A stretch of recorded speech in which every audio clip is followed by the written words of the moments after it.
आज ओडिशा रे शेष पर्याय निर्वाचन भोटर हाथ में रही 460 जन प्रार्थी भाग्य। आज 6टी लोकसभा आसन एवं 42टी विधानसभा आसन पर मतदान आरंभ हो जाइछि। 69,61,000 भोटर आज से मतदान अधिकार साब्यस्त करिवे।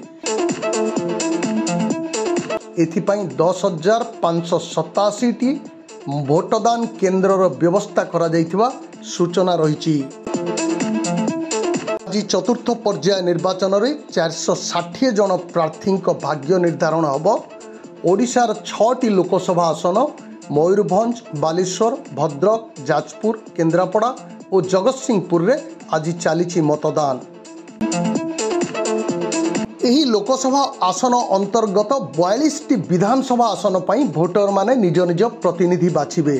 तेबे 6टी लोकसभा आसन पर 66 जन प्रार्थी रहितबा बेले 42टी विधानसभा आसन पर 394 जन प्रार्थी निर्वाचन रणांगन रे अवतीर्ण होइचंती।